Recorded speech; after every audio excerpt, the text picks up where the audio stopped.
Hello दोस्तों, मैं हरीश मटपाल आप सभी का बहुत बहुत स्वागत करता हूं अपने ज्ञान सागर मटपाल चैनल में।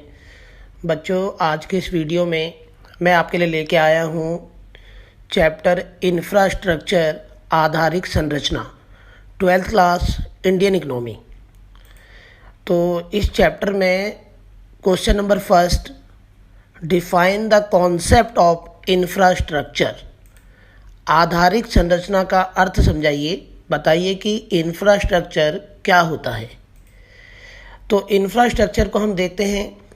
इंफ्रास्ट्रक्चर का मतलब है वो सारे एलिमेंट्स, चाहे वो इकोनॉमिक हो चाहे वो सोशल हो, जो कहीं ना कहीं जो प्रोडक्शन एक्टिविटी है इकोनॉमी में उसमें अपना सपोर्ट करते हैं। ठीक है, तो आधारिक संरचना का मतलब है कि वो सारी चीज़ें जो कहीं ना कहीं उत्पादन में मदद दे रहे हैं और जिनके बिना प्रोडक्शन पॉसिबल नहीं है, तो वो सारी चीज़ें मिलकर किसी भी देश का जो इंफ्रास्ट्रक्चर है उसे बनाते हैं। उसी प्रकार से इंफ्रास्ट्रक्चर में हम उन सभी सेवाओं को शामिल करते हैं जो कहीं ना कहीं एग्रीकल्चरल, इंडस्ट्रियल और जो सर्विस सेक्टर है उसके डेवलपमेंट से रिलेटेड होती हैं। जैसे ट्रांसपोर्ट है, यातायात, सड़क, रेलवे, इनके बिना प्रोडक्शन पॉसिबल नहीं है। मीन्स ऑफ प्रोडक्शन है, उत्पादन के संसाधन है, बैंक्स हैं, इंश्योरेंस है, स्कूल है, हॉस्पिटल्स हैं, इन सब को हम इंफ्रास्ट्रक्चर कहते हैं। तो किसी भी देश के डेवलपमेंट के लिए, सभी सेक्टरों के डेवलपमेंट के लिए इंफ्रास्ट्रक्चर बहुत ही इम्पोर्टेंट होता है। तो बच्चों, हमें पता होना चाहिए कि इंफ्रास्ट्रक्चर में हम क्या क्या शामिल करते हैं। उसके बाद इंफ्रास्ट्रक्चर को यहाँ पे दो कैटेगरी में बांटा गया है आधारिक संरचना को। एक है इकोनॉमिक इंफ्रास्ट्रक्चर, जिसे हम कहते हैं आर्थिक आधारिक संरचना। उसी प्रकार से दूसरा इंफ्रास्ट्रक्चर है सोशल इंफ्रास्ट्रक्चर, सामाजिक आधारिक संरचना। तो इंफ्रास्ट्रक्चर आर टू टाइप्स।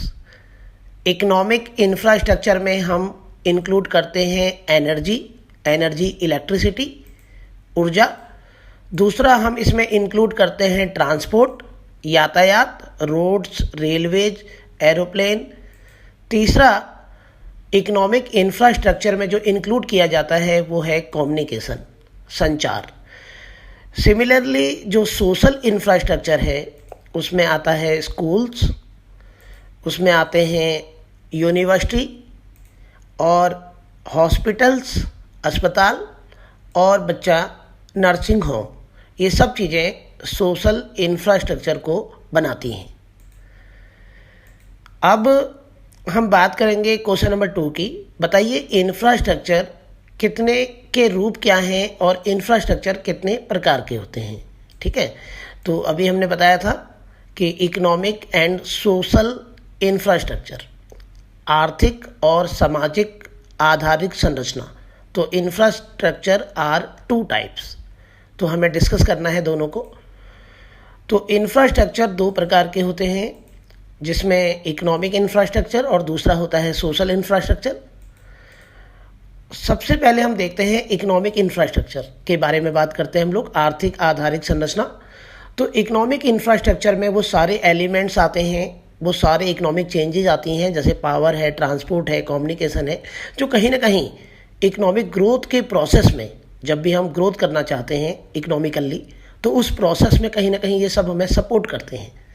तो इनके बिना ग्रोथ पॉसिबल नहीं है। इन सर्विसेज में इंक्लूड्स हैं सड़क, railways, ports, airport, dams, power station, oil and gas pipelines, telecommunication facilities, ये सारी चीज़ें इसमें इंक्लूड होती हैं। इकोनॉमिक डेवलपमेंट पॉसिबल तभी है जब ये इकोनॉमिक इंफ्रास्ट्रक्चर किसी देश के पास होगा। अगर सड़कें नहीं हैं, रेलवे नहीं है, एयरपोर्ट्स नहीं है, डैम्स नहीं है, इलेक्ट्रिसिटी नहीं बनेगी, पावर स्टेशन नहीं है, तो फिर डेवलपमेंट भी पॉसिबल नहीं है। इनके सहयोग से, इनकी हेल्प से देश के अंदर प्रोडक्शन होता है। फिर जो सोशल इंफ्रास्ट्रक्चर है, जिसे हम सामाजिक आधारिक संरचना कहते हैं, सोशल इंफ्रास्ट्रक्चर का मतलब है वो सारे एलिमेंट्स जो सारे सामाजिक बदलाव, जैसे schools, college, hospitals, nursing home, banking, insurance, जो कहीं ना कहीं सपोर्ट कर रहे हैं सोशल डेवलपमेंट। यदि हम देश का सोशल डेवलपमेंट करना चाहते हैं, सभी का डेवलपमेंट करना चाहते हैं, तो उस प्रोसेस में ये सब हमें बहुत सपोर्ट करते हैं। इन रिसोर्सेज की अनुपस्थिति में, in the absence of these resources, समाज का, सोसाइटी का डेवलपमेंट पॉसिबल नहीं है। ठीक है। उसके बाद हम बात करेंगे क्वेश्चन नंबर 3 की, जिसमें हमें बताना है कि जो इकोनॉमिक इंफ्रास्ट्रक्चर है और जो सोशल इंफ्रास्ट्रक्चर है, उनके बीच में जो डिफरेंस है, वो अंतर हमें बताना है। ठीक है। सोशल इंफ्रास्ट्रक्चर और इकोनॉमिक इंफ्रास्ट्रक्चर, इन दोनों के बीच में डिफरेंसेस हमें बताना है। देखते हैं। पहला जो पॉइंट है, दोनों में जो डिफरेंस है, इकोनॉमिक जो इंफ्रास्ट्रक्चर होता है वो इकोनॉमिक सिस्टम में मदद करता है, और जो सोशल इंफ्रास्ट्रक्चर है वो इकोनॉमिक सिस्टम में इनडायरेक्टली हेल्प करता है। तो बच्चा, इसका मतलब है कि जो इकोनॉमिक इंफ्रास्ट्रक्चर है वो देश में जो प्रोडक्शन है और देश का जो इकोनॉमिक सिस्टम है उसमें डायरेक्ट हेल्प करता है, और सोशल इंफ्रास्ट्रक्चर इनडायरेक्टली देश के आर्थिक विकास में और देश के इकोनॉमिक सिस्टम में इनडायरेक्टली हेल्प करते हैं। पॉइंट 2, इकोनॉमिक इंफ्रास्ट्रक्चर इंप्रूव करता है जो इकोनॉमिक रिसोर्सेज है उनकी क्वालिटी को, जो भी संसाधन है उनकी क्वालिटी को इकोनॉमिक इंफ्रास्ट्रक्चर बढ़ाता है। बट जो सोशल इंफ्रास्ट्रक्चर है वो ह्यूमन रिसोर्सेज की क्वालिटी को बढ़ाते हैं। जो मानव पूंजी है, डॉक्टर, इंजीनियर, टीचर, ये हमारे ह्यूमन रिसोर्सेज हैं, तो इनको बेटर बनाते हैं social infrastructure. Schools, university, training, medical, ये सब चीज़ें देश के अंदर ह्यूमन रिसोर्सेज को इंक्रीज करते हैं। उसी प्रकार से थर्ड पॉइंट, इकोनॉमिक इंफ्रास्ट्रक्चर में एनर्जी, ट्रांसपोर्ट एंड कम्युनिकेशन शामिल होता है। 3 चीज़ों को शामिल करते हैं। और एक्सपेंडिचर, जब हम इकोनॉमिक इंफ्रास्ट्रक्चर पर पैसा खर्च करते हैं तो उससे देश के अंदर फिजिकल रिसोर्सेज इंक्रीज होते हैं। इकोनॉमिक इंफ्रास्ट्रक्चर पे पैसा खर्च करने से हमारे देश में जो कैपिटल गुड्स हैं, जो फिजिकल चीज़ें हैं जिनकी हेल्प से प्रोडक्शन होगा, वो इंक्रीज होते हैं।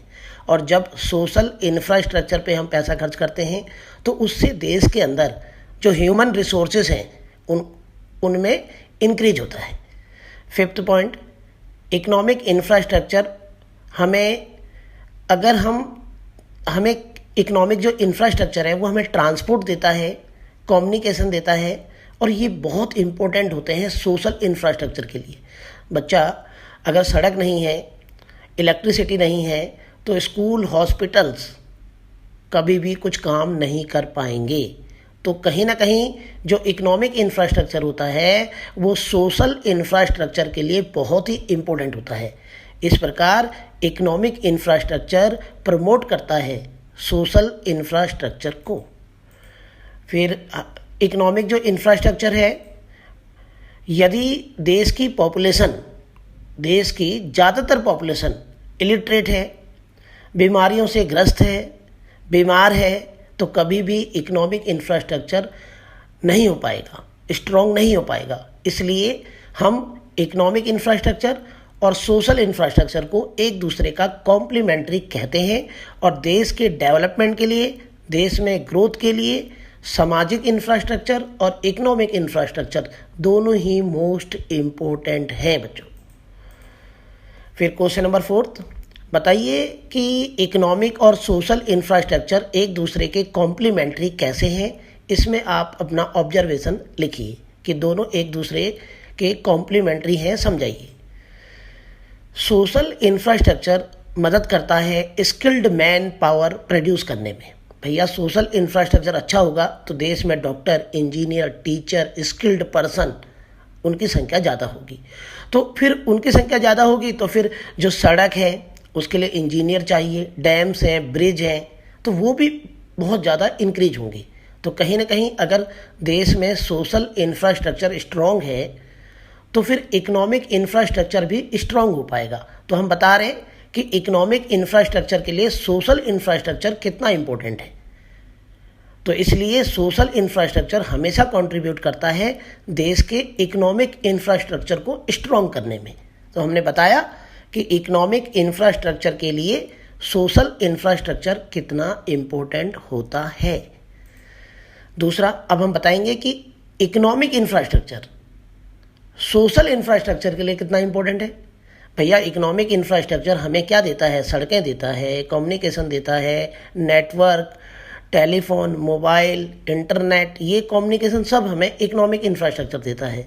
और ये तो भैया सोशल इंफ्रास्ट्रक्चर के लिए पहले से ही अवेलेबल होने चाहिए।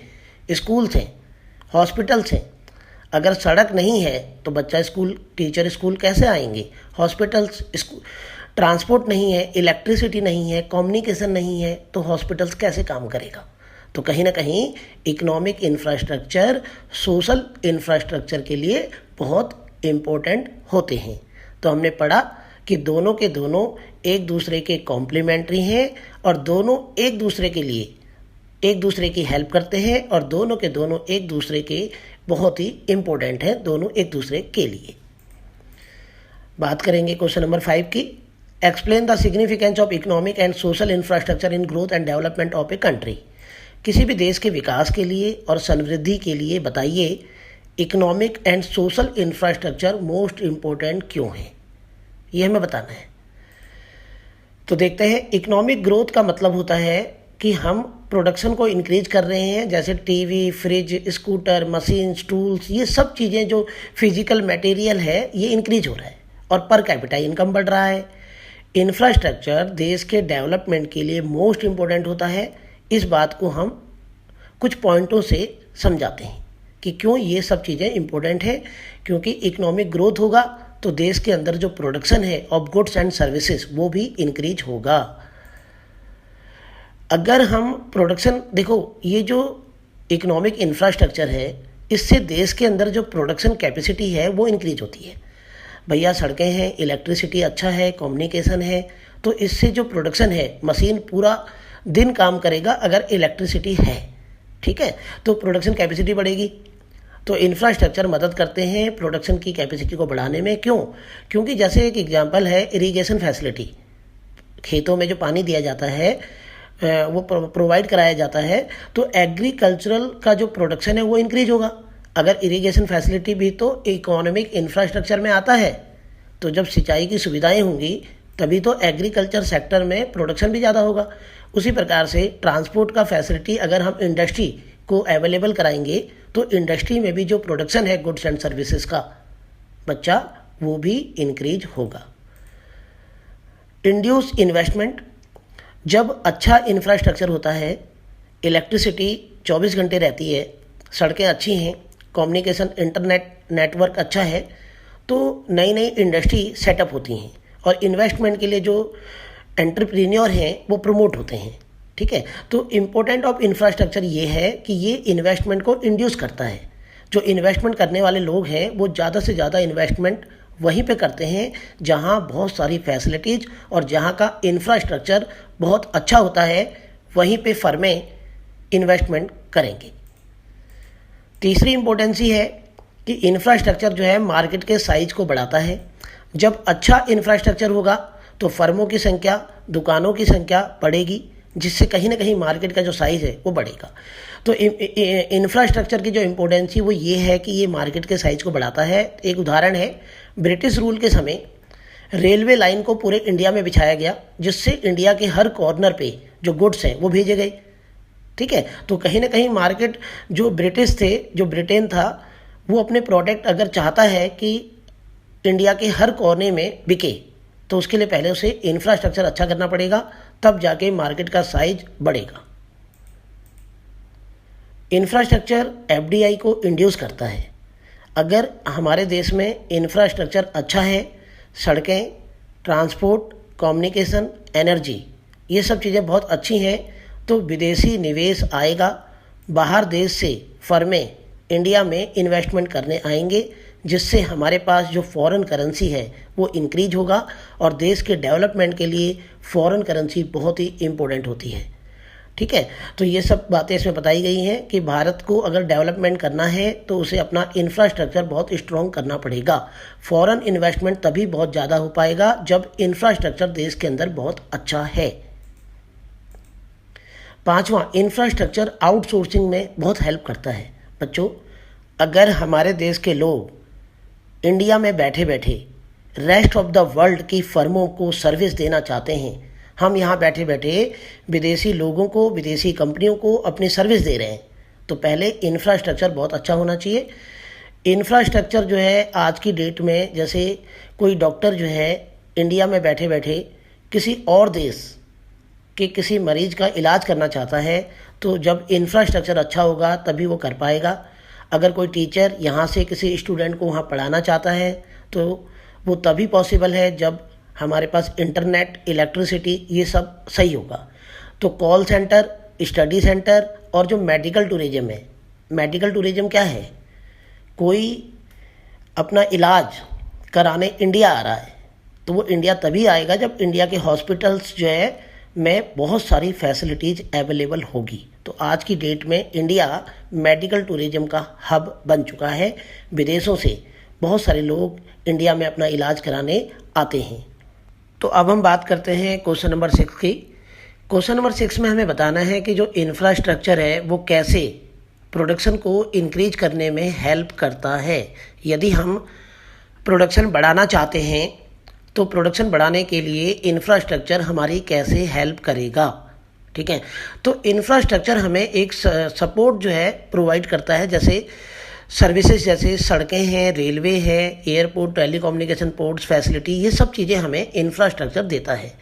और इंडस्ट्रियल एरिया में और एग्रीकल्चरल प्रोडक्शन में इन चीज़ों का बहुत ज़्यादा इम्पोर्टेंट है।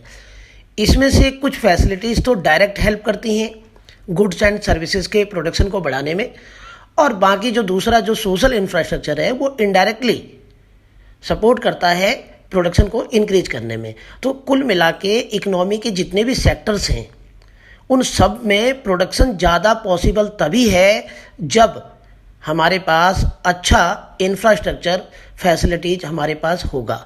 इकोनॉमिक एंड सोशल इंफ्रास्ट्रक्चर जब बहुत अच्छा होगा तभी इकोनॉमी के जितने भी सेक्टर्स हैं वो अच्छा प्रोडक्शन कर पाएंगे, सभी सेक्टर्स। तो इंडिया में बात करते हैं। अब हम बात करेंगे कि जो भारत का जो इंफ्रास्ट्रक्चर है, भारत में जो ट्रांसपोर्ट है, कम्युनिकेशन है और एनर्जी है, स्कूल्स हैं, कॉलेज हैं, अब हम उनकी जो कंडीशंस है, उनकी जो सिचुएशन है उसके ऊपर बात करेंगे। तो क्वेश्चन नंबर 7, बताइए भारत में जो रूरल इंफ्रास्ट्रक्चर है उसके बारे में समझाइए कि गांव में सड़कें, गांव में इलेक्ट्रिसिटी, गांव में स्कूल्स, कॉलेज, बैंक, इंश्योरेंस, इनके बारे में, इनकी कंडीशंस के बारे में बताइए। तो अगर हम बात करें कि भारत में जो रूरल इंफ्रास्ट्रक्चर है उसका कंडीशन ठीक नहीं है, जो होना चाहिए वैसा नहीं है इंडिया के गाँव में इंफ्रास्ट्रक्चर की कंडीशन। जैसे फर्स्ट पॉइंट में हम बात करते हैं, बहुत ज़्यादा पानी की सप्लाई की कमी है गाँव में। अभी भी लोगों को बहुत दूर दूर जाना पड़ता है पानी लेने के लिए और फ्यूल्स लेने के लिए, और बेसिक जो नीड्स हैं उसके लिए वहाँ के लोगों को बहुत स्ट्रगल करना पड़ता है। इवन जो ड्रिंकिंग वाटर है वो भी गांव में बहुत ही कम क्वांटिटीज़ में है।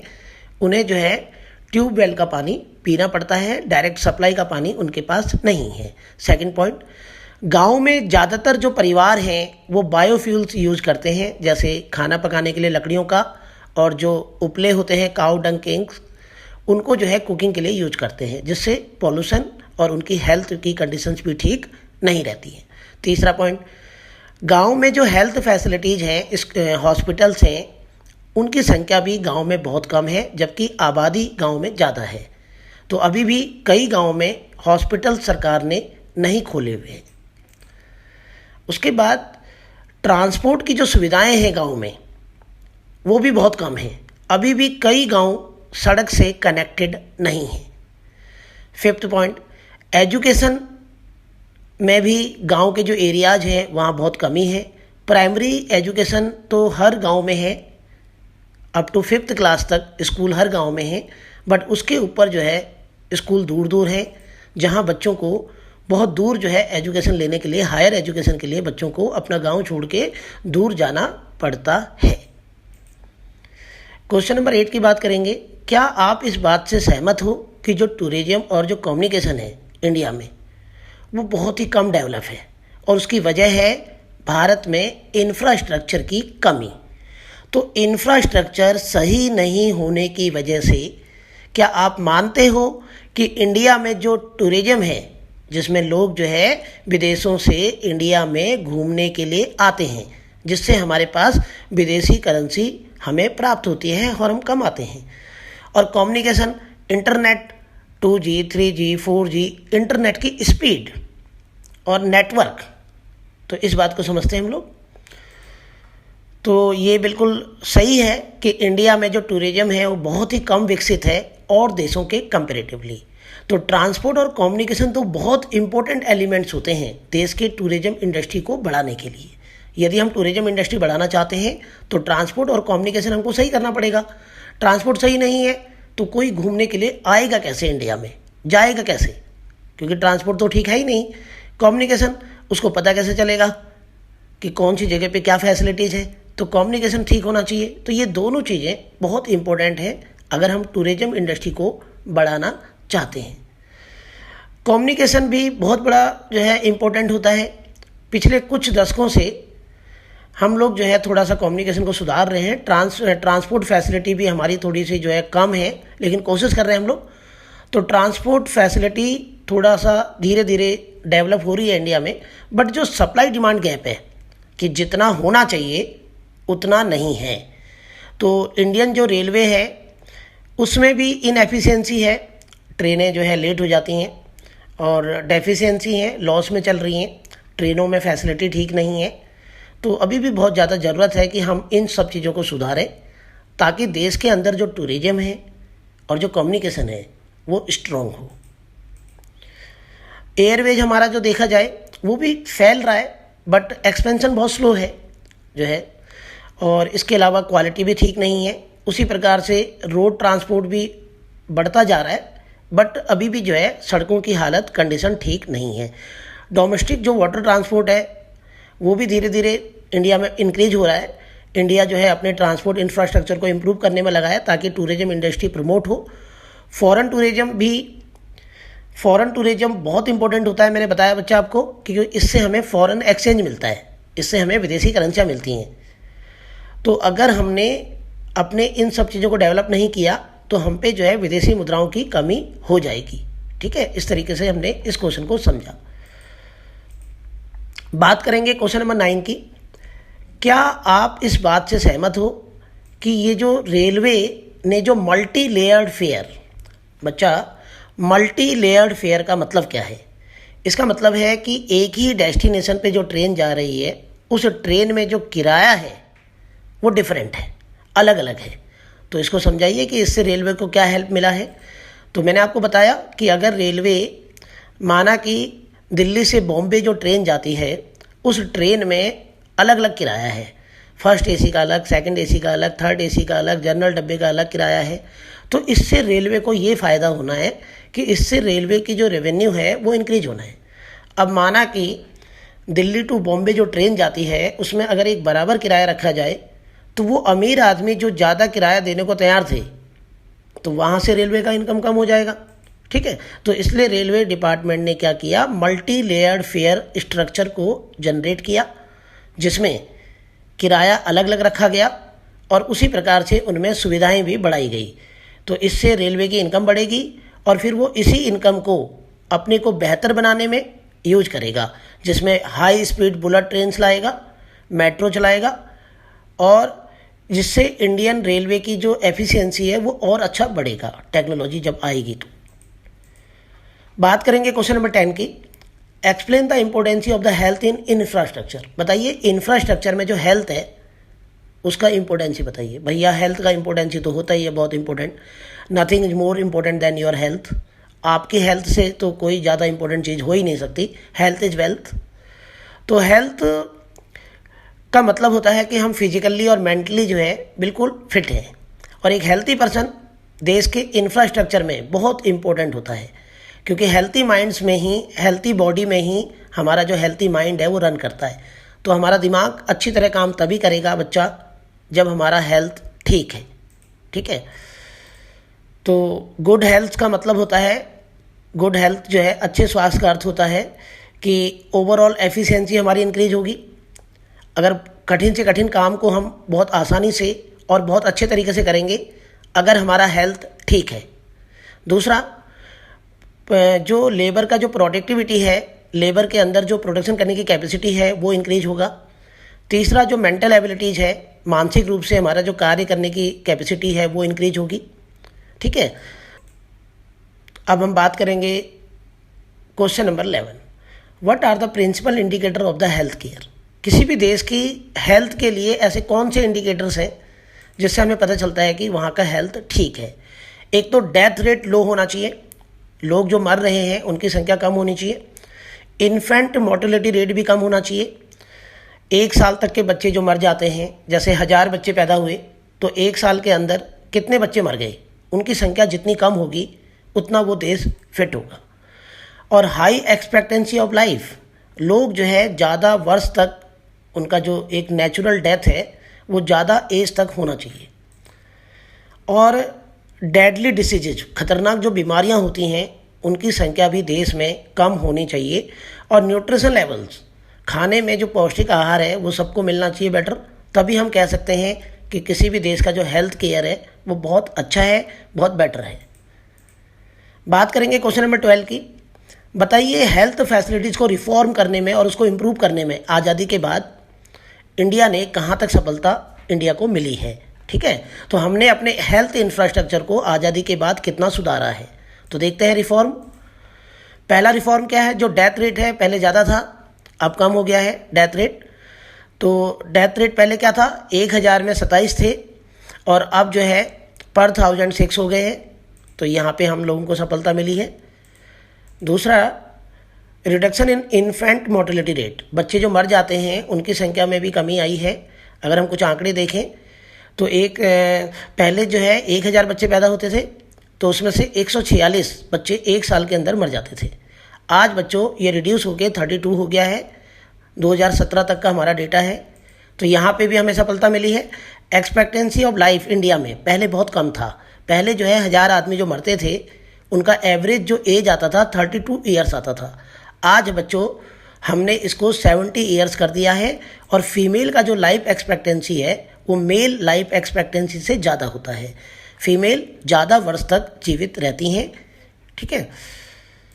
उसके बाद चौथा पॉइंट है, जो खतरनाक बीमारियां हैं वो पहले बहुत ज़्यादा थी, उस पर भी हमने कंट्रोल किया है। TB, malaria, cholera and smallpox की जैसी जो खतरनाक बीमारियां हैं उनको भी हम कंट्रोल में लाए हैं। और चाइल्ड मोर्टेलिटी रेट, 5 साल तक के बच्चे जो मर जाते हैं उनकी संख्या में भी बहुत ज़्यादा कमी आई है। इसमें भी हमने बहुत ज़्यादा सफलता प्राप्त की है। पहले 1000 बच्चे पैदा होते थे, 5 साल के अंदर, 4 साल के अंदर 248 मर जाते थे। आज बच्चा अगर 1000 बच्चे पैदा होते हैं तो 4 साल के अंदर 39 ही बच्चे, उसका एक एवरेज है जो पहले से बहुत ही कम है। क्वेश्चन नंबर 13 की बात करेंगे। भारत का जो हेल्थ सिस्टम है उस पूरे हेल्थ सिस्टम को समझाइए कि हेल्थ सिस्टम क्या है। तो बच्चों हमने क्या किया, हमारे देश में जो हेल्थ इंफ्रास्ट्रक्चर है उसको 3 कैटेगरी में बांटा गया है। एक प्राइमरी हेल्थ केयर, प्राथमिक स्वास्थ्य सेवा, सेकेंडरी हेल्थ केयर और तीसरा है टेरेसरी हेल्थ केयर। तो हमने भारत के हेल्थ सिस्टम को 3 लेयर्स में डिवाइड किया है। तो एक एक करके समझते हैं हम लोग। पहले हम बात करेंगे प्राइमरी हेल्थ केयर, प्राथमिक स्वास्थ्य सेवा। बच्चों हर गांव में, हर शहर में, हर सिटी में, हर गांव में प्राइमरी हेल्थ केयर बनाए गए हैं। इसमें कम्युनिटी हेल्थ सेंटर इंक्लूड होते हैं, इसमें सामुदायिक स्वास्थ्य सेवाएं आती हैं। ये इनका जो काम है, ये क्या करते हैं, लोगों को स्वास्थ्य से रिलेटेड एजुकेशन देते हैं। उनकी हेल्थ जो प्रॉब्लम्स है उनको बताते हैं कि वो अपनी हेल्थ प्रॉब्लम को कैसे आइडेंटिफाई करें, बीमारी को कैसे आइडेंटिफाई करें, बीमारी को कैसे रोकें और उस पर नियंत्रण कैसे करें। ये सारी एजुकेशन कम्युनिटी हेल्थ सेंटर लोगों को देता है। हर गांव में एक होता है। इसका दूसरा काम है कि गांव वालों को और लोगों को बताना कि प्रॉपर न्यूट्रिशन, उन्हें कौन से भोजन से कौन सा न्यूट्रिशन मिलता है और पर्याप्त मात्रा में पानी उन्हें पीना चाहिए। ये सारी जानकारियाँ खाने पीने से रिलेटेड, ये सारी जानकारियाँ और साफ़ सफाई का महत्व और डिलीवरी, चाइल्ड, छोटे छोटे बच्चों का हेल्थ केयर, उनको इंजेक्शन, ये सारा काम प्राइमरी हेल्थ केयर का होता है, जो हर गांव में एक एक जो है सरकार ने सेटअप, और छोटे छोटे जो शहर हैं वहाँ पे सेटअप किए गए हैं। इनका काम है जो बहुत खतरनाक जो बीमारियां होती हैं इन्फेक्शन वाली, उनके टीका लगाना, टीकाकरण का काम है इनका। जैसे अभी कोविड में इनको जो है काम सौंपा गया है कि ये सबको वैक्सीन लगाएं। इनका काम है मेंटल हेल्थ, और जो बहुत इम्पोर्टेंट दवाइयां हैं हमारे लिए उनको प्रोवाइड कराना लोगों को। प्राइमरी हेल्थ जो सेंटर होते हैं और जो कम्युनिटी हेल्थ सेंटर सब इसमें शामिल होते हैं। इन्होंने अपने सब सेंटर भी खोले गए हैं गांव-गांव में, छोटे छोटे शहरों में, जिन्हें एक सिंगल डॉक्टर मैनेज करता है। कुछ नर्सें होती हैं और लिमिटेड यहाँ पे दवाइयाँ होती हैं। एक डॉक्टर होगा, 2-4 नर्स, और दवाइयाँ जो है कम मात्रा में इनके पास पाई जाती हैं। ठीक है, बात करेंगे सेकेंडरी हेल्थ केयर की। ये थोड़ा सा एडवांस, इसमें थोड़ी ज़्यादा फैसिलिटी हैं, डॉक्टर थोड़े ज़्यादा हैं। तो जब प्राइमरी हेल्थ सेंटर जो है हैंडल नहीं कर पाता पेशेंट को, तो वो रेफ़र करता है सेकेंडरी हेल्थ केयर पे। तो सेकेंडरी हेल्थ केयर में हॉस्पिटल्स आ जाते हैं जिनमें थोड़ी बेटर फैसिलिटी है, जहाँ सर्जरी हो सकती है, एक्सरे हो सकता है, ईसीजी हो सकता है, और बहुत सारे टेस्ट हो सकते हैं। ये फंक्शन करते हैं। इनका ये जो प्राइमरी हेल्थ केयर का जो काम है वो भी करेंगे, छोटी मोटी बीमारियाँ उसको भी सही करेंगे। ऐसा नहीं है कि छोटी मोटी चीज़ों के लिए गाँव वापस भेज देंगे किसी को। और जो बेटर हेल्थ केयर है वो भी देखते हैं, और जो प्राइमरी जो है वो भी, ये दोनों हैंडल करते हैं। ये मोस्टली लोकेटेड होते हैं डिस्ट्रिक्ट वाइज, मतलब जैसे एक डिस्ट्रिक्ट में 50 गांव आते हैं तो 50 गांव का एक सेकेंडरी जो है हेल्थ सेंटर खोला जाता है। जब पेशेंट का कंडीशन जो है मैनेज नहीं हो पाता प्राइमरी हेल्थ सेंटर से, तो फिर यहाँ पे उनको रेफ़र किया जाता है और फिर वो अपना इलाज यहाँ पे आके कराते हैं। तीसरा जो टेरिटरी हेल्थ केयर और सब सेंटर हैं, ये थोड़ा बहुत बड़े होते हैं। इनमें जो सुपर स्पेशलिटी और बहुत ज़्यादा फैसिलिटीज इनमें होती हैं। ये सब हॉस्पिटल्स में एडवांस लेवल के इक्विपमेंट होते हैं, मेडिसिन होते हैं। ये कॉम्प्लिकेटेड बीमारियों का इलाज करते हैं जिनको ना प्राइमरी हैंडल कर पाता है ना सेकेंडरी हैंडल कर पाता है। फिर वो जो है टेरिटरी और जो तृतीयक स्वास्थ्य सेवाएं हैं वहाँ पे वो अपना इलाज कराते हैं। इसमें एम्स हो गए, जैसे सफदरजंग हॉस्पिटल है, बड़े बड़े हॉस्पिटल्स इसमें आते हैं। तो अब हम बात करेंगे क्वेश्चन नंबर 14 की। क्वेश्चन नंबर 14 में है कि मेडिकल टूरिज्म क्या होता है। मेडिकल जो टूरिज्म है, स्वास्थ्य पर्यटन से क्या अभिप्राय है। तो बच्चों थोड़ा पहले भी हमने डिस्कस किया था। मेडिकल टूरिज्म का मतलब है कि जब विदेशों से लोग अपना इलाज कराने इंडिया में आते हैं और कोई अपना इलाज कराने दूर जो है किसी और देश में जाता है तो उसे मेडिकल टूरिज्म कहा जाता है। तो मेडिकल टूरिज्म जो है का मतलब है कि आप जो है अपने लोकल एरिया से कहीं बाहर दूर मेडिकल सर्विस के लिए, इलाज करने के लिए जाते हो, तो इसे हम हेल्थ टूरिज्म भी कहते हैं। मेडिकल टूरिज्म भारत में बहुत तेज़ी से ग्रो हो रहा है और इंडिया का जो मेडिकल टूरिज्म है वो ये एक्सपेक्टेड किया गया है कि 30% हमारा मेडिकल टूरिज्म इंडिया का इंक्रीज हो चुका है। कुछ जिसमें हमारे कुछ हॉस्पिटल्स आते हैं, जैसे एम्स है नई दिल्ली में, पोस्ट ग्रेजुएट इंस्टीट्यूट चंडीगढ़ में है, Jawaharlal institute of post graduate medical education है, तो ये बहुत सारे, पांडिचेरी में रिसर्च सेंटर है, और national institute of mental health and neuro science है बेंगलोर में, और बहुत सारे बड़े बड़े जो हॉस्पिटल्स हैं इंडिया में, ये सारे के सारे मेडिकल टूरिज्म में हेल्प करते हैं। लोग जो है यहाँ इन हॉस्पिटल्स में बड़े बड़े अपना इलाज कराने दूर दूर से लोग आते हैं। मेडिकल टूरिज्म बहुत अट्रैक्टिव हो रहा है उन पेशेंट के लिए जो डेवलप्ड कंट्रीज हैं। भैया जो देश विकसित हैं, जहाँ पे भी पूरी अच्छी फैसिलिटीज़ हैं, वहाँ के लोग भी इंडिया में इलाज कराने आ रहे हैं। क्यों? क्योंकि इंडिया में जो इलाज है उसमें कम पैसा लग रहा है। वही सेम इलाज अमेरिका, ब्रिटेन, जो डेवलप्ड कंट्रीज हैं, वहाँ पे महंगा है, तो वहाँ के कुछ लोग जिनके पास थोड़ा पैसा कम है वो अपना इलाज कराने इंडिया में आ जाते हैं। और जो पुअर कंट्रीज होती हैं वहाँ से भी लोग इलाज कराने आ रहे हैं, क्योंकि वहाँ से बेटर क्वालिटी हमारी है। तो इंडिया में डेवलप्ड कंट्रीज से भी इलाज कराने आते हैं, पुअर कंट्रीज से भी आते हैं। अमीर देशों से इलाज कराने इसलिए आते हैं क्योंकि उन्हें सस्ता पड़ता है, और जो गरीब देश हैं वहाँ के लोग इलाज कराने आते हैं इंडिया में क्योंकि उन्हें उनके देश से बेटर क्वालिटी इलाज की और ट्रीटमेंट इंडिया में मिलता है। तो इंडिया में सर्जरी की जो कॉस्ट है, बहुत सारे जो ऑपरेशन है उनका जो प्राइस है वो 10% जो है डेवलप्ड कंट्रीज से कम है। तो इसकी वजह से भी इंडिया में मेडिकल टूरिज्म बढ़ रहा है और विदेशों से बहुत सारे लोग अपना इलाज कराने के लिए इंडिया में आ रहे हैं। बताइए हेल्थ इंफ्रास्ट्रक्चर इंडिया का जो है उसके बारे में थोड़ा बताइए, उसका बुनियादी ढांचा। तो देखते हैं हम लोग कंसर्न कैसे है। भैया गवर्नमेंट ने क्या किया, कुछ नियम बनाए गए हैं हेल्थ के लिए। हेल्थ रिलेटेड जितने भी इशू हैं उनके लिए सरकार ने बहुत सारे नियम बनाए गए हैं। Medical education, adulteration of the food, भोजन में जो मिलावट करते हैं लोग, और मेडिकल एजुकेशन से रिलेटेड, इनसे रिलेटेड बहुत सारे कानून, बहुत सारे नियम सरकार ने बनाए हैं।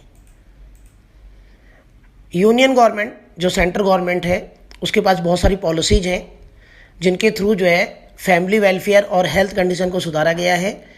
इसका काम होता है कि ये इंफॉर्मेशन कलेक्ट करता है, फिर ये स्टेट गवर्नमेंट को, जो यूनियन गवर्नमेंट है, पहले वो बहुत सारी पॉलिसी बनाती है, बहुत सारी नीतियाँ बनाती हैं, उसके बाद ये स्टेट गवर्नमेंट को बहुत सारी फाइनेंशियल और टेक्निकल मदद करते हैं ताकि हेल्थ कंडीशंस हर स्टेट का ठीक हो। और यूनियन टेरिटरीज जो होती हैं और other bodies of the implementation of the important health program in the country, तो देश में जितने भी हेल्थ प्रोग्राम हैं उन्हें सेंट्रल गवर्नमेंट अप्लाई करता है, जिसके लिए स्टेट गवर्नमेंट और जो यूनिटरी है, टेरिटरी है, उनको भी हेल्प पहुंचाता है। बात करेंगे हेल्थ केयर इन इंडिया कि भारत का जो हेल्थ केयर है उसके बारे में बात करेंगे हम लोग। क्वेश्चन नंबर 16, बताइए इंडिया में हेल्थ केयर का जो ग्रोथ है कि हमने हेल्थ सेक्टर में कितना ग्रोथ किया है इंडिया में, उसको समझाइए। तो समझाते हैं। पिछले कुछ सालों से इंडिया में हेल्थ इंफ्रास्ट्रक्चर थोड़ा अच्छा हुआ है, इंक्रीज हुआ है। गांव के स्तर पे भी हम देखें तो हॉस्पिटल्स खुले हैं। टेक्निकली उनको जो प्राइमरी हेल्थ सेंटर है हर गांव में जो एक होता है, उनमें जो है कुछ नई नई टेक्निक, नई नई जो मेडिकल फैसिलिटीज़ थोड़ा सा दी गई हैं सरकार के द्वारा। और जो आज़ादी के बाद जो है बहुत अच्छा हमने प्रोग्रेस किया है हेल्थ सर्विस सेक्टर में। 51 और 2018 के बीच में सरकारी हॉस्पिटल्स की संख्या इंक्रीज हुई है। डिस्पेंसरीज पहले जहां 9,300 था उसको हमने 50,000 से भी ऊपर जो है इंक्रीज कर दिया है। हॉस्पिटल में बेड्स जो है पहले 1.2 लाख थे, जहां हमने उसको 6 टाइम्स और 7 टाइम्स इंक्रीज किया है। नर्सिंग जो स्टाफ है उनकी संख्या को भी हमने, पहले 18,000 थे, आज जो है 30 लाख तक हमने उनको बढ़ाया है। और जो एलोपैथिक डॉक्टर हैं उनकी संख्या को भी हमने बहुत ज़्यादा इंक्रीज किया है। पहले जहां वो 62,000 थे, आज अराउंड जो है 11 या 12 लाख डॉक्टर हमारे देश के अंदर अवेलेबल हैं। तो हेल्थ सेक्टर में इंडिया ने इस प्रकार से ग्रोथ किया है। और इंडिया में बहुत सारे हॉस्पिटल्स हैं जिन्हें वॉलंटरी एजेंसियां भी चलाती हैं, प्राइवेट सेक्टर भी चलाता है। मैक्स हॉस्पिटल, अपोलो हॉस्पिटल और कुछ जो 3-4 मिलीनियर्स हैं उन लोगों ने भी मिलकर एक जो है ट्रस्टी हॉस्पिटल्स खोले गए हैं जहां कम रेट पे इलाज किया जाता है। ये सारे हॉस्पिटल्स को जो प्रोफेशनल्स हैं, डॉक्टर जो कोर्स करके आए हुए हैं, वो हैंडल करते हैं। और यहाँ ट्रेनिंग भी दी जाती हैं, medical training, pharmacy, nursing college, ये सब चीज़ें जो है यहाँ पे सिखाया भी जाता है। फिर हम बात करेंगे प्राइवेट सेक्टर हेल्थ इंफ्रास्ट्रक्चर। अब हम बात करेंगे जो प्राइवेट सेक्टर है उसके हेल्थ इंफ्रास्ट्रक्चर की बात करेंगे कि हमारे देश में स्वास्थ्य ढांचे के अंदर जो प्राइवेट हॉस्पिटल्स हैं उनकी कंडीशंस। कुछ समय से प्राइवेट सेक्टर बहुत तेज़ी से बढ़ रहा है, प्राइवेट हॉस्पिटल्स की जो संख्या है। तो ये हमें एक रिपोर्ट से पता चलता है कि 70% जितने भी हॉस्पिटल्स हैं इंडिया में, अगर माना कि 100 हॉस्पिटल्स हैं तो 70% हॉस्पिटल्स प्राइवेट सेक्टर रन करता है। और लगभग ये क्या करते हैं, जितने बेड अवेलेबल हैं हॉस्पिटल्स में उसका 2/5 तो प्राइवेट हॉस्पिटल्स में ही हैं। और 60% डिस्पेंसरीज, छोटे छोटे क्लिनिक प्राइवेट सेक्टर के हैं। आप देखो अपने एरिया में, देखो आपको जो है क्लिनिक मिल जाएंगे बहुत सारे। तो प्राइवेट सेक्टर बहुत सारे क्लिनिक, डिस्पेंसरीज को रन कर रहा है। और जो हॉस्पिटल्स के जो कंस्ट्रक्शंस हैं और जो मेडिकल सर्विसेज हैं वो प्रोवाइड कर रहे हैं। 2001 और 2 में अगर हम देखें तो 13 लाख मेडिकल एंटरप्राइजेज, 13 लाख जो है हॉस्पिटल्स ने 22 लाख लोगों को वर्क दिया है, और जिसमें से 80% तो वो क्लिनिक हैं जो सिंगल एक डॉक्टर अपना क्लिनिक चला रहा है। तो जितने भी हॉस्पिटल्स पूरे देश में हैं उसमें से 80% सिंगल एक आदमी जो है उनका मालिक है, ठीक है, और वो फिर औरों को हायर करता है मेडिकल फैसिलिटीज़ देने के लिए। ये अभी बताया आउट पेशेंट ओपीडी, जब कोई आदमी हॉस्पिटल से आता है डॉक्टर को दिखाता है और उसे दवाई लिखता है डॉक्टर, फिर वो चला जाता है। और एक इन पेशेंट होते हैं जो हॉस्पिटल्स में एडमिट होते हैं, फिर उनका इलाज करा जाता है। तो प्राइवेट सेक्टर ना 80% आउट पेशेंट को देता है, 80%, और 40% इन पेशेंट, 40-60%। अभी कुछ समय से जो प्राइवेट सेक्टर है वो बहुत इंपॉर्टेंट रोल प्ले कर रहा है देश के हेल्थ सेक्टर को इम्प्रूव करने में और ग्रोथ में। मेडिकल एजुकेशनल और ट्रेनिंग देने में इसकी बहुत इम्पोर्टेंस ही है। प्राइवेट सेक्टर मेडिकल टेक्नोलॉजी, बड़ी बड़ी मशीनें, बड़े बड़े जो है इक्विपमेंट जो डायग्नाइज करते हैं, बीमारी का पता लगाते हैं, वो प्राइवेट सेक्टर के द्वारा सेटअप की गई हैं। और जितनी भी दवाइयाँ हैं उनकी मैन्युफैक्चरिंग भी प्राइवेट सेक्टर कर रहा है। तो कहीं ना कहीं प्राइवेट सेक्टर देश की हेल्थ इंफ्रास्ट्रक्चर में बहुत ही इम्पोर्टेंट जो है रोल प्ले कर रहा है। स्कॉलर्स, कुछ विद्वान बताते हैं कि प्राइवेट सेक्टर इंडिया में थोड़ा सा प्रॉब्लम भी है, अगर हम एनालिसिस करें थोड़ा सा, कि इनके ऊपर जो नियंत्रण है थोड़ा कम है, जिसकी वजह से प्राइवेट सेक्टर लोगों को उनसे ज़्यादा से ज़्यादा पैसा वसूल कर रहा है। और कई प्राइवेट हॉस्पिटल्स में कुछ डॉक्टर्स रजिस्टर्ड भी नहीं है, ठीक है, हालांकि इनकी संख्या बहुत कम है, लेकिन फिर भी जो है थोड़ा बहुत प्राइवेट सेक्टर में प्रॉब्लम भी अवेलेबल है। 1990 से अभी तक जितने भी रिफॉर्म हमने किए, अब विदेशों से भी डॉक्टर इंडिया में आ रहे हैं, विदेशों से बहुत सारी दवाई कंपनी जो है इंडिया में सेटअप हो रही हैं, और यहाँ पे सुपर स्पेशलिटी हॉस्पिटल्स खुल गए हैं जो अमीर लोगों को और मेडिकल टूरिज्म को प्रमोट करते हैं और उसमें उसको अट्रैक्ट करते हैं। तो बच्चों, अब हम बात करते हैं क्वेश्चन नंबर 18 की। बताइए कि इंडिया में अगर हम हेल्थ इंफ्रास्ट्रक्चर को ठीक करना चाहते हैं तो उसको ठीक करने में और उसको सही बनाने में क्या क्या प्रॉब्लम्स आ रही हैं, वो चुनौतियाँ, वो चैलेंजिंग जो है डिस्कस कीजिए। पूरा हेल्थ सेक्टर को पूरा क्रिटिकली आप जो है उसको बताइए, समझाइए। तो देखते हैं, एक तो unequal distribution of health care services है। जो लोगों का इलाज है वो एक समान सभी लोगों का इलाज नहीं हो रहा है। गांव में हेल्थ इंफ्रास्ट्रक्चर ठीक नहीं है तो वहाँ के लोगों का इलाज जो है सही तरीके से नहीं हो पाता। शहरों में जो लोग रहते हैं वहाँ बहुत सारे हॉस्पिटल्स हैं जिससे उनको सही इलाज मिल पाता है। तो हेल्थ केयर सर्विसेज का जो डिस्ट्रीब्यूशन है वो अनइक्वल है। गांव में, देश के गांव के जो सेक्टर्स हैं उनमें बहुत सारी हेल्थ केयर फैसिलिटीज़ अभी भी गांव में बहुत ही सीमित हैं, बहुत ही कम हैं, जिससे हेल्थ सिस्टम अभी भी जो है इंडिया के लिए एक इमर्जिंग चैलेंजिंग बना हुआ है। बहुत सारे पुअर्स जो है उन्हें अपनी ज़मीन बेचनी पड़ती है, अपने जो सामान है उसे गिरवी रखना पड़ता है अपने बच्चों के इलाज के लिए और अपना इलाज कराने के लिए। गवर्नमेंट के जो रन हॉस्पिटल्स होते हैं वो उनमें बहुत सारी सफिशिएंट फैसिलिटीज़ अवेलेबल नहीं होती हैं, इसलिए गरीब आदमी को प्राइवेट हॉस्पिटल्स की तरफ अगर जाना है तो जाना पड़ेगा, जिसके लिए उसे बहुत ज़्यादा पैसे की ज़रूरत होती है। और अगर वो प्राइवेट हॉस्पिटल्स की तरफ जाता है तो बहुत सारे कर्जा उसे लेना पड़ेगा, इसलिए वो प्राइवेट हॉस्पिटल्स में अपना इलाज नहीं कराता, जिसकी वजह से इलाज नहीं होने की वजह से उसकी डेथ हो जाती है। तो ये बहुत ही पुअर कंडीशंस है जिसमें गरीब लोग जो है अपना इलाज सही से नहीं करा पाते। दूसरा पॉइंट, जो कम्युनिकेबल डिसीजेज हैं जो फैलते हैं वो भी इंडिया में बहुत ज़्यादा हैं, जैसे एड्स है, सार्स है, कोविड है। ये भी समाज के लिए एक बहुत गंभीर खतरा, बहुत जो है डेंजरस खतरा बने हुए हैं। तीसरा पॉइंट, हेल्थ पर जो सरकार पैसा खर्च कर रही है वो भी और देशों के कंपैरेटिवली बहुत कम है। तो हेल्थ सेक्टर पे हम अपने जीडीपी का 3.7% ही खर्च करते हैं, जो और देशों की तुलना में बच्चा बहुत ही कम है। चौथा पॉइंट, अभी भी जो पब्लिक हेल्थ सिस्टम है, यहाँ पे पब्लिक हेल्थ सिस्टम का मतलब है सरकारी अस्पताल, गवर्नमेंट हॉस्पिटल्स, उनमें बहुत ज़्यादा उनकी कंडीशन ठीक नहीं है और उनका इनएफिशिएंट ठीक तरीके से इलाज वहाँ पे नहीं होता है। अभी एट प्रेजेंट जो 20% से भी कम जो लोग हैं वो पब्लिक हेल्थ फैसिलिटीज़ का यूज कर रहे हैं।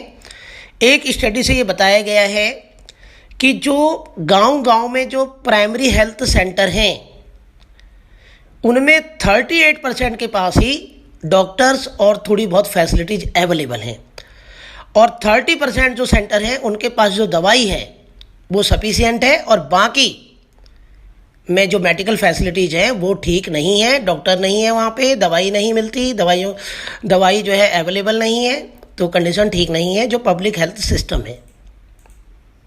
पांचवा पॉइंट, रूरल अर्बन डिवाइड, ग्रामीण शहरी विभाजन। जो लोग गांव में रह रहे हैं उनके पास मेडिकल इंफ्रास्ट्रक्चर सफिशिएंट नहीं है, जितना उनको चाहिए उतना अवेलेबल नहीं है। इंडिया की जो पॉपुलेशन है वो लगभग 70% गाँव में रहता है, और वहाँ पे हॉस्पिटल्स जो हैं गांव में वो बहुत ही कम हैं। तो रूरल जो इंडिया है वहाँ पे आधी डिस्पेंसरीज ही उनके पास है, जिसमें से सरकार के जो हॉस्पिटल्स हैं लगभग 7 लाख के जो बेड हैं बेटा हॉस्पिटल्स अवेलेबल में वो हैं, लेकिन 30% ही अवेलेबल है गांव के एरियाज में, इतने बेड में से। तो उनके पास जो है पर्याप्त सफिशिएंट मेडिकल स्ट्रक्चर गांव में नहीं है। प्राइवेटाइजेशन, निजीकरण, गवर्नमेंट धीरे धीरे प्राइवेटाइजेशन की तरफ मूव कर रही है और धीरे धीरे हेल्थ सेंटर भी प्राइवेटाइजेशन हो रहे हैं। प्राइवेट हॉस्पिटल्स जो है बहुत ज़्यादा पैसा चार्ज कर रहे हैं लोगों से, जिससे हेल्थ केयर बहुत ही एक्सपेंसिव हो गया है, और बहुत सारे गरीब लोग जिनके पास पैसा नहीं है वो अपना इलाज प्राइवेट सेक्टर में नहीं करा पाते हैं। पुअर सैनिटेशन लेवल, सरकारी अस्पतालों में जो साफ़ सफाई है वो नहीं है, घटिया साफ़ सफाई है, बहुत ज़्यादा पुअर है। गांव और अर्बन एरियाज में जितने भी हॉस्पिटल्स हैं सरकारी, वहाँ पे सैनिटेशन बहुत बेकार है, साफ़ सफाई नहीं है। और अर्बन एरियाज के कंपैरेटिवली जो सैनिटेशन लेवल है गांव में वो बहुत ज़्यादा बेकार है। और सैनिटेशन जो है अभी थोड़ा सा इम्प्रूव करने का कोशिश किया गया है सरकार की तरफ से। क्लीन इंडिया मिशन, स्वच्छ भारत अभियान चलाए गए हैं, जिसपे साफ़ सफाई पे बहुत ज़्यादा बल दिया गया है, क्योंकि गंदगी की वजह से बच्चा बहुत ज़्यादा जो बीमारियां हैं वो क्रिएट होती हैं। पुअर हेल्थ इंडिकेटर्स, वो संकेत जिससे पता चलता है कि जो हेल्थ है वो ठीक नहीं है। तो वो बहुत सारे लोग अपनी एज से पहले ही मर जा रहे हैं कुछ पर्टिकुलर बीमारी की वजह से। उनकी जो डेथ है वो कम एज में डेथ हो जा रही है। और डिसेबल जो हैंडीकैप लोग हैं उनकी भी संख्या बढ़ती जा रही है। खतरनाक बीमारियां जो हैं, रेस्पिरेटरी सिस्टम और जो कॉमन इन्फेक्शन डिसीजेज हैं वो भी इंडिया में बढ़ते जा रहे हैं। और इंडिया में जो टोटल डेथ है उसमें से जो है बहुत ज़्यादा जो डेथ हो रही हैं वो रेस्पिरेटरी सिस्टम ठीक नहीं होने की वजह से भी बहुत सारे संक्रामक रोग जो है हो रहे हैं। अगर हम बात करें कि अगर पूरे वर्ल्ड में 4.1 मिलियन अगर लोग मरते हैं तो उसमें 1.1 मिलियन लोग इंडिया में मर रहे हैं खतरनाक एयर पोल्यूशन की वजह से। बच्चों, भारत में जो एयर पोल्यूशन है वो इतना ज़्यादा बढ़ चुका है कि अगर एयर पोल्यूशन की वजह से 4 आदमी मरा है पूरे वर्ल्ड में, तो बच्चा उसमें 1 आदमी इंडिया का भी है। तो ये बहुत ही खतरनाक कंडीशंस हैं, ठीक है। तो कैंसर की वजह से भी बहुत जो है लोग मर रहे हैं, बहुत सारी मौतें हो रही हैं। अब बात करेंगे क्वेश्चन नंबर 19 की। बताइए कि जो औरतों का जो हेल्थ है वो एक कंसर्न, एक जो है बहुत गहरी चिंता का विषय है कि जो औरतें इंडिया में हैं उनकी जो हेल्थ कंडीशंस है उसके बारे में थोड़ा डिस्कशन कीजिए।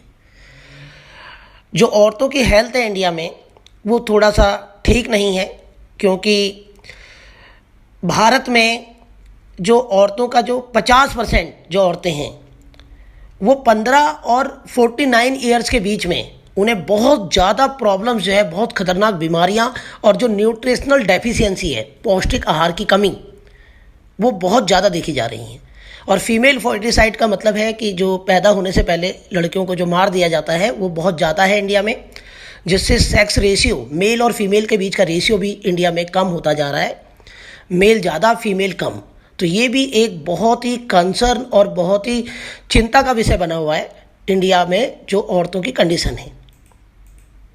क्वेश्चन नंबर 20 की बात करेंगे कि बताइए पुअर हेल्थ का जो कारण है वो पॉवर्टी सबसे मेन कारण है कि हेल्थ का ठीक नहीं होना। पॉवर्टी कैसे कारण है, इस बात को पूरा समझाइए बच्चा। ये फैक्ट है कि पॉवर्टी पुअर हेल्थ का एक बहुत बड़ा कारण है, क्योंकि पॉवर्टी जो है पुअर हेल्थ इसलिए बनाती है क्योंकि जो गरीब लोग हैं वो महंगा इलाज नहीं करा पाते, पौष्टिक आहार नहीं ले पाते, अपनी बीमारियों का ठीक समय पर इलाज वो नहीं कर सकते क्योंकि उनके पास जो मनी है, पैसा है, वो नहीं है, जिसकी वजह से गरीब लोगों की जो हेल्थ है, उनकी जो कंडीशंस है वो ठीक नहीं है।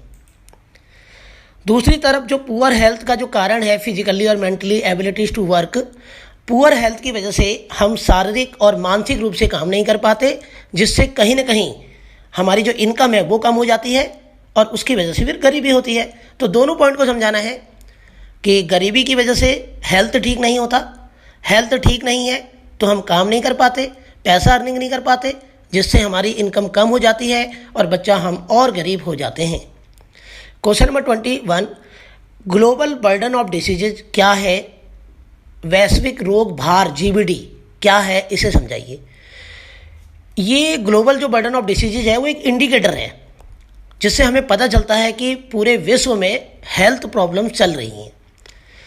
जो number of pre mature deaths हैं, हमें देखना पड़ेगा पूरे वर्ल्ड में कि लोग जो है अपनी एज को पूरा करने से पहले कितने लोग हैं जो कम एज में मर रहे हैं कुछ पर्टिकुलर बीमारियों से, उसके बारे में हमें पता चलेगा। तो इससे पता चलता है कि देश में global burden of diseases create हो रहा है।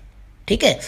दूसरा, जो डिसेबिलिटीज़ हैं उसकी ड्यूरेशन कितनी है। भाई लोग जो है अपंग हो रहे हैं, वो काम को नहीं कर पा रहे हैं, फिजिकली बिस्तरे में लेटे हुए हैं और उनके पास जो है उनके शरीर में ताकत नहीं है या किसी न किसी रूप से जो है वो हैंडीकैप हो चुके हैं, तो उनकी संख्या से भी हमें पता चलेगा कि ग्लोबल बर्डन ऑफ डिसीजेज देश में कितना हो रहा है। तो दो बातें बहुत इंपॉर्टेंट हैं, एक तो लोग जो है कम एज में कितने मर रहे हैं और देश के अंदर डिसेबिलिटी, हैंडीकैप्ड, उनकी संख्याएं कितनी हैं और उनकी संख्याएं कितनी बढ़ रही हैं, इसे हम बोलते हैं ग्लोबल बर्डन ऑफ डिसीजेज। और हमें ये भी देखना पड़ेगा कि कम्युनिकेबल और नॉन कम्युनिकेबल जो डिसीजेज होती हैं, जो फैलती हैं, उससे कितनी डेथ हो रही है। तो ये तीन बातें बहुत इंपॉर्टेंट है। प्री मैच्योर डेथ की संख्या कितनी है, देश में डिसेबिलिटीज़ और हैंडीकैप्ड लोग कितने हैं, और जो कम्युनिकेबल डिसीजेज हैं और नॉन कम्युनिकेबल डिसीजेज हैं उनसे कितने लोगों की डेथ हो रही है। इन सब चीज़ों से हम ग्लोबल बर्डन ऑफ डिसीजेज का पता लगाते हैं। और भी बीमारियां हैं, रेस्पिरेटरी सिस्टम है, और भी इन्फेक्शन डिसीजेज हैं जो डेथ के लिए रिस्पॉन्सिबल है। जितनी भी भारत में डेथ हो रही हैं 1/6 डेथ जो है इन बीमारियों की वजह से हो रहा है। और ये भी हमने बताया था अभी कि जो 4.1 मिलियन लोग जो है पॉल्यूशन की वजह से मर रहे हैं, उसमें इंडिया में अकेला 1.1 मिलियन है और ये बहुत ज़्यादा है और इससे कैंसर जैसी खतरनाक बीमारियां जनरेट हो रही हैं। भैया वो 6 सिस्टम बताइए इंडिया में मेडिसिन लोगों का जो इलाज किया जाता है, आयुष, आयुर्वेदिक, योगा, यूनानी, सिद्धा और होम्योपैथी। तो आयुष एक पूरा सरकारी डिपार्टमेंट है जो पूरा इंडिया के इलाज करने के सिस्टम को बताता है। ठीक है। तो आयुष एक 6 इंडियन सिस्टम से बना है मेडिसिन, लोगों का जो ट्रीटमेंट किया जाता है। इसमें शामिल होती हैं आयुर्वेद A, दूसरा योगा Y, तीसरा यूनानी U, चौथा सिद्धा S, पांचवा नेचुरोपैथी तो उसी में इंक्लूड हो जाता है, पांचवा जो है हमारा जो आता है वो है होम्योपैथी। तो ये 5-6 सिस्टम हमें थोड़ा समझना है। पहले हम बात करेंगे बच्चों, तो आयुष डिपार्टमेंट है पूरा। ठीक है। इंडिया का जो सिस्टम ऑफ मेडिसिन है, इलाज करने का जो तरीका है वो ये डिपार्टमेंट है। पहला है आयुर्वेद। बच्चों इलाज करने का सबसे पुराना तरीका पूरे वर्ल्ड में वो है आयुर्वेद। तो आयुर्वेद के द्वारा जो इलाज किया जाता है एक नेचुरल सिस्टम है मेडिसिन का, जो भारत में 3000 साल पहले से अभी तक चल रहा है, और 3000 साल पहले ये इलाज करने का तरीका जो है डेवलप हुआ था। तो आयुर्वेद जो टर्म है उसका मतलब, आयुर का मतलब होता है लाइफ, और संस्कृत में वेदा का मतलब होता है साइंस। तो किस तरीके से हम लाइफ को बचाएंगे, पूरा लाइफ का जो सिस्टम है आयुर्वेद में उसका इलाज किया जाता है। दूसरा योगा है, तो योगा भी करके हम लोग अपनी जो है बहुत अच्छा इलाज कर सकते हैं। तो इंडिया में ये भी एक सिस्टम है जिससे लोग अपनी बीमारियों का इलाज करते हैं। तो योगा भी संस्कृत शब्द से लिया गया है युज, जिसका मतलब है कि हमें ज्वाइन करना चाहिए, एक्सरसाइज करनी चाहिए। तो इससे भी हम अपने बहुत सारी खतरनाक बीमारियों का इलाज कर सकते हैं। योगा भी एक सिस्टमेटिकल प्रैक्टिस है जिसमें हम फिजिकल एक्सरसाइज करते हैं और अपनी ब्रीथिंग को कंट्रोल करते हैं, रिलैक्स करते हैं, अपनी डाइट पे कंट्रोल करते हैं, और हमेशा पॉजिटिव सोच कर भी हम अपना इलाज कर सकते हैं और हेल्थ की कंडीशन को ठीक कर सकते हैं। यूनानी जो है, जो तरीका है ट्रीटमेंट का, ये डेवलप हुआ था, ये सिस्टम पूरा यूनान में डेवलप हुआ था, जो ग्रीस है, और धीरे धीरे इंडिया में भी इसका जो प्रैक्टिस है और इसका जो तरीका है डेवलप हो रहा है।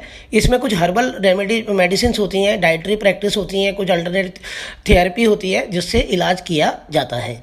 तो यूनानी मेडिसिन से भी हम बहुत सारी खतरनाक बीमारियों का इलाज कर सकते हैं और उनको रोक सकते हैं। चौथा सिस्टम है सिद्धा, जिसमें सिद्ध में ये भी इंडिया का ही एक सिस्टम है। ये पुराना ट्रेडिशनल सिस्टम है किसी भी बीमारी का इलाज करने का। साउथ इंडिया में ज़्यादा पॉपुलर है, साउथ इंडिया में इसका जो डेवलप हुआ था, और इसे भी भारत का बहुत पुराना सिस्टम इलाज करने का माना जाता है।